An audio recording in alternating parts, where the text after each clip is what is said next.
Right now, Pittsburgh's best sports show is about to begin. Call us or tweet us. We've got things to talk about on the Ireland Contracting Nightly Sports Call. Good evening, everyone, and welcome inside the Fan Cave. This is the Ireland Contracting Nightly Sports Call. Bob Pompeani at your service here tonight at 412-575-2600. You can hit me up on Twitter at KDPomp or Chris Mueller PGH. Chris is up at 93.7 The Fan, and the Pirates end up losing a game tonight. One pitch from Colin Holderman, who came into the game, and it was Marcel DeBone from Honduras. A pinch hit, home run, and a two-run shot. It took one pitch to change everything. But there were so many moments of this game. Number one, we saw Brian De La Cruz make his debut, get a hit. He also struck out. But we saw a bad play by O'Neal Cruz. Really cost the Pirates in that inning after they built up a 4-0 lead. So overall, your take about this game tonight, Chris? Well, the late, great Meatloaf once said 2 out of 3 ain't bad, Bob, but it feels bad right now. They should have swept the Astros, who are a good baseball team, with a guy that none of us had heard of named Jake Woodford going for them and giving them really good pitching. O'Neal Cruz lost them this baseball game. I mean, let's just cut to the chase. He committed 3 errors, 2 on 1 play. Inexcusable to go out there and try to call off Brian Reynolds on a play that's clearly Reynolds' ball. It's a tough play for Cruz no matter what, even if he's the only guy out there. I think O'Neal Cruz is pressing. I know the team has a day off tomorrow. I'd seriously consider, even though he's still their second best bat, giving him a day off to start the next series, because that's how in his own head he looked for chunks of this game. He lost them the game. It's going to be one that you circle if they end up missing the playoffs by a game, and you're going to think, wow, love to have that one back, because they were up 4-0, should have been up 4-0 after 5 innings, but because of Cruz, single-handedly, they were only up 4-3. I don't really put a ton on Holderman. Maybe you don't throw a first-pitch fastball there, but this was O'Neal Cruz's game. He lost it, and he had a miserable series aside from one very crucial hit in the first game. Yeah, and the fact is, one of the criticisms of O'Neal Cruz, he's so talented, and he brings a bat, obviously, and he's getting better. And I'm encouraged by what he's done at the plate this season, coming off that surgery last year. But he seems to just do things that he shouldn't be able to do. You're right, that was Brian Reynolds. I got to believe he was calling him off. He kept drifting and drifting and drifting, and I'm wondering what he's doing in that play. Those kind of plays bother me. I mean, he needs to be above that and better than that. 3 errors in one game is unacceptable, and I saw after the game, Rowdy Tellez went over and tried to console him a little bit. I get that. That's a good move. But at the same time, you can't make those kinds of plays, not in series like this.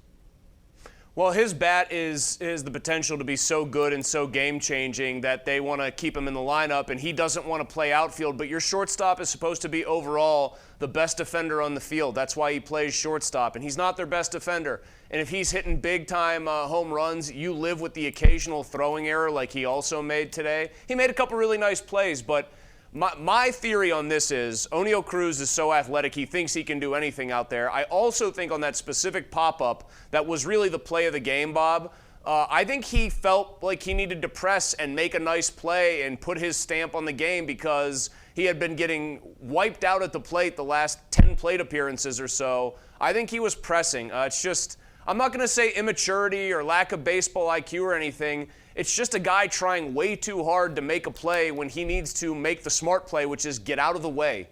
This one just, it stings. They won 2 of 3. It's still a series win, but it absolutely stings. Yeah, let me ask you about the deals yesterday. This is my first opportunity to talk to you about it. Pony and I conversed last night. While I'm encouraged that they did take a step forward, I'm not totally convinced that they did enough. And I say that only because I see guys who I thought were better options for the Pirates, and I'm not sure why they didn't get those deals done. There are probably reasons that we will never know about. But Brian De La Cruz is a nice upgrade. I'm not going to deny that. He is Jack Suwinski when Jack Suwinski's good. He has 18 home runs. He's a strikeout guy. He's a guy who can hit it, but he also strikes out a lot and doesn't walk hardly at all. And then the one that I really like is Kiner Falefa. I think that guy can serve a big role here. But in your mind, did they do what they had to do? It's an upgrade, no doubt. But was it enough given how close this playoff race is? I think it can be enough given how good their pitching looks. I mean, like I just said, a guy named Jake Woodford, a random dude, just came up and threw what should have been 5 shutout innings against a very solid offense in a tough place to pitch. It absolutely can be enough, Bob. I mean, I think Kiner Falefa is going to be a terrific addition because he can play multiple positions, premium defense. He's having a career year at the plate. You hope that just continues. And then De La Cruz, I mean, he had 2 hits tonight. He started the rally, really, in the second with the base hit. You know what you're going to get there, though. And you're also going to get that guy for, 2-3 more years. You're going to have control of him. He's got raw power. Can't teach it. He could hit 30 home runs in a given season. So I actually like the moves. I give Ben Cherington pretty high marks. He didn't sell anybody off that you would have not wanted to see them part with unless it was for a huge name like Luis Robert Jr. He sold mid-tier prospects and got guys that are going to help this team not only this year, but also next year. Both of those guys are going to be on the Pirates next year, you would assume. That's why I give him like B+, A- for the trade deadline. I thought it was mostly mission accomplished for Ben Cherington. Yeah, I agree. I just thought there were other guys that I probably would have preferred. They ended up getting that, but they did not give up guys like Chandler, Harrington, and when you look at next year's rotation, you can put together a pretty good solid 5, and if you have that, you're going to be competitive no matter what division you're talking about. We're due for a break. We'll take it. We've got a lot of people on the line. It's 412-575-2600. This is the Ireland Contracting Nightly Sports Call, 7 nights a week live on KDKA+.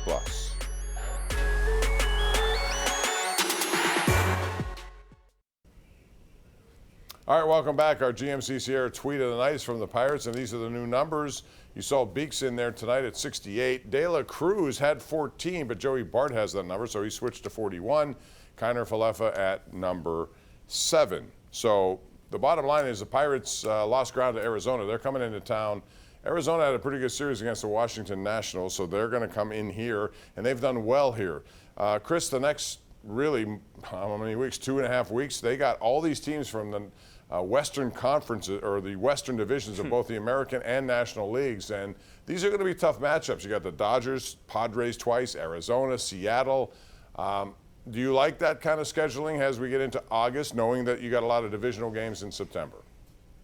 Well, I like the fact that they get a crack at the teams they're trying to hunt down for the wild card. It feels like the next 2 weeks, Bob, I don't know about you, really are going to define their season. I think it's 12 games in 14 days. I want to say a day off tomorrow, and then 3, and then a day off, and then you play, I want to say 9 in a row back at home. It's 3 or more at home and then 6 on the road. I think if you can somehow in that 12-game stretch go something like 8-4, basically win all 4 of those series, you have to really like where you're sitting. But those are not easy teams to beat. The Pirates are going to have to bring their best. No more 4-error games. Let's say no more 3-error games for O'Neal Cruz. Here's a quick thought before we go to the phones. Because people are tweeting this to me, and my brain tells me, Bob, my quick instinct says this is kind of like armchair quarterbacking or hindsight's 20/20. Valdez is a very tough lefty, and even though the Pirates got to him, he still shut them down for several more innings after that. And there are people wondering, should you have given O'Neal Cruz the day off, even though he's hit lefties okay of late, because that guy's one of the best in the league. I can't decide if that's hindsight being 20/20, given what we saw him do out there, but it's at least, I think, worth mentioning. Yeah, I wouldn't have done it just because they need bats. And, De La Cruz in the lineup gives you a right-handed stick, which you can make possible, separating some of the left-hand sticks you have. So I have no problem with that. To me, that would be second-guessing. But listen, I understand. Cruz can't do that kind of stuff. By the way, the Cardinals won, the Padres won, the Diamondbacks all won. The Mets were the only team that lost tonight. Let's go to the lines, Chris. 412-575-2600. Sean in Mount Oliver is first tonight. Sean, welcome. How are you? Hey, Bob. Thanks for taking my call. Tough game, first of all. Second of all, we talk about O'Neal Cruz making these errors, and that play to Brian Reynolds. I'd like to know if he was called off or not. But Cruz hits home runs, and we call them Cruz missiles. Maybe we got to get our outfielders for him to have a Cruz whistle. I got to believe that Brian Reynolds had to call him off. I can't imagine unless they get it's big just not crowds his ball. No, it's not. He should have I got to believe the only situation. Brian Reynolds said, yeah, it's mine, or whatever he said. Cruz didn't hear him, I guess. The only situation, Bob, where that's the shortstop's ball is if you're playing in Little League and your shortstop is by far the best player on the team and you're not sure if the kid in left field even knows what the score is or what sport he's playing, like one of those deals. In the major leagues, that is the outfielder's ball 100 times out of 100. I'll maintain this. I really do think O'Neal Cruz wants to be a big part of their success and was pressing. And he had already made an error in the game before that. I think that component goes into it where he wants to atone for the error by making a nice play. Just get out of the way. That's all you had to do. And he had to know where he was drifting, that he was getting close to Brian Reynolds anyway. Let's go to Mike in Ross Township, who joins us right now on the Ireland Contracting Nightly Sports Call. Hey, Mike. Hey, gentlemen, nice to talk to you. I have a question I'd like to hear you both sort of answer. Any possibility you send Cruz out to the fall league and try and teach him how to play first base? Wow, because he's a butcher at short, man. He is. But I don't think they have I really any don't thoughts think of he's that. I don't think he's been a butcher though lately. I think, or up until like a couple games here where he's been miserable defensively. But I thought of late, like you take the last month plus, he's largely made the plays you would want him to make. They had a hell of a time in general on the left side of that infield, it seemed, with the dirt. Connor Joe made his error because he stumbled in foul territory. No, I'm not trying to teach him first base, but if anybody out there is saying they've got to get this guy to really drill down on the fundamentals and sometimes take the emotion that he might be feeling out of the game and not lug it onto the field with him, I'll listen to that all day. But I'm not going to just absolutely crucify the guy for 2 games when, for large chunks of this season, I think he's been more than fine at shortstop. Yeah, I agree. And it's just a small, 2-game sample size. It's bad. It cost them a game. It's bad because it cost them a huge game. I understand that, but you can't make decisions rash like that and say, okay, we're moving around of positions. That just doesn't. I'm agreeing with you, Bob. I'm saying it's only bad, and people are saying this, and people are fired up, understandably, because it's a big game, and suddenly, and this is the part that kind of stinks, Pirates are a lot of good vibes generally right now. The trade deadline, playing better ball, winning 3 in a row till this one. Suddenly, all these teams that couldn't stop falling all over each other, like it was Rodman and Malone in '98 running up the court, Bob. I know you, an NBA guy, remember that. Yeah. Suddenly, the Padres, the Cardinals, the Mets, generally speaking, the Diamondbacks, nobody can lose. And so these games take on way more importance than it felt like they would when nobody could separate in this race. Mike in Beaver County is on the line right now. He joins us here on KDK+. Hey, Mike. Hey, Bob. Hey, Mueller. I was just tying in on how he's pressing so much at short. He was like, what is he, 1 for 9 out of this series? Yeah, but he had a really, the guy's been good pretty much all year. I mean, 18 home runs. He's had some prodigious blasts. He's driven in runs. I'm not going to overreact to one series like this. It was a bad night for sure. He cost them the game for sure, but that's happened to a lot of guys over the course of 162. So I think people need to calm down a little bit, Chris, don't you? I mean, it's too much of an overreaction for one game. I'm not. The game ended 25 minutes ago, not even, or 20 minutes ago. I'm not going to tell people, like, don't be mad, because I get it. I'm frustrated by him, too, and I think I'm largely one of the guy's biggest defenders. I think a lot of the criticism he receives is somewhat unwarranted, but I'm not going to blame people for being mad right now. Bob, again, I'll use another cross-sport analogy. He looks like a guy on the golf course who so desperately wants to hit one down the middle that he's gripping the club too tightly when he's at the plate. He's over-swinging. He's chasing everything. They've got to get through to him. Just lay back and be you on the field, because when you are a very tough guy to get out, and you are capable of doing things most other people can't on a baseball field. But he is pressing badly these last couple of games. And that's human nature. That's what you do when you're a competitor, and you do that. And Lord knows we've all gripped the club too tight on the golf course. Let's go to Steve in Finleyville. Hey, Steve, what's up? Good evening, Mr. Pompeani. Got a quick question for you. With the Mr. Kiner-Falefa injury, one, do we know what it is? Because I've yet to hear what it is. I don't have the internet. Me and Ronnie James Dio are the last in line with that stuff. And I saw Rowdy Tellez tonight over there talking to O'Neal Cruz after the game was over. They went down there and took a picture of it. And as much flack as that guy caught early in the year, you could tell he's one heck of a teammate. And that's a good thing. Cruz had a really bad night, had a couple of bad games here at the plate. Maybe you give him a Steve, you don't have the internet? In the next series. No. No internet?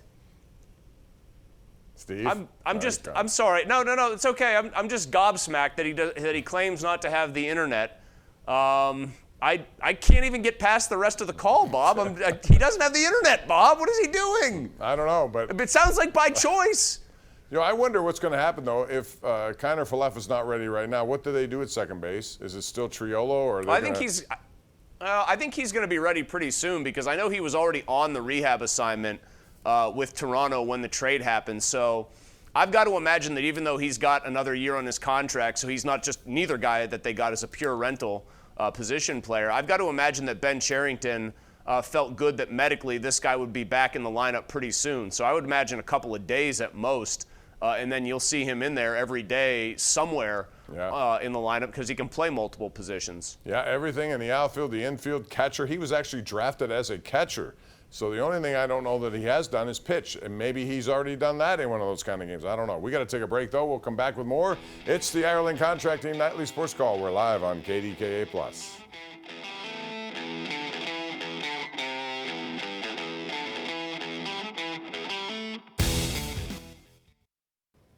KDKA News at 11 starts in just moments. Josh Taylor on the anchor desk again tonight. What's up, Josh? Bob, tonight neighbors share their concerns after a building collapses in Pittsburgh's uptown neighborhood. Plus, a major closure gets underway tomorrow, and KDKA First Alert meteorologist Ray Petlin is tracking more rain on the way. All coming up at 11. See you then. All right, Josh, thanks. Shay in Oakdale, make it quick, please. What's up, Shay? Hey, what's up, guys? Appreciate you having me. Just wanted to get your thoughts on what are we doing with Liover Figueroa? I mean, we gave Gonzalez his second chance. Look what he did with that in the bigs. Well, we can bring Figueroa up, put him at short or IKF at short. Cruz got the best arm on the team. What about him at right, maybe? I mean, what do you think about that? Well, De La Cruz is going to be in right for now. You know, Figueroa, I'm a little surprised that he hasn't been up here, though, Chris, because I thought they were pretty high on him at the end of last year. I know, but a lot of this seems like that call seemed like a direct reaction to I want O'Neal Cruz to move out of shortstop, and that's just unless he literally gets like Pedro Alvarez disease in the next 10 games and cannot throw a ball over. And again, he made some tough plays. That's just not going to happen. I think people are going to have to live with it and hope that he snaps himself out of this funk. Bob, by the way, I would just like to take the last 30 seconds here to wish my lovely wife Alex a happy birthday. She's also sharing a birthday with Evgeny Malkin. Love her a ton, and she got to do her favorite thing tonight, Bob. You know what was that for her birthday? Sit on the couch with a couple cocktails and watch the Olympics. How about that? Happy birthday to my wife, Lisa, a day after your wife. So there we go. We take care of both spouses here tonight. Good night, Chris. Thank you very much. Happy birthday, Alex and Lisa. We'll see you again tomorrow night.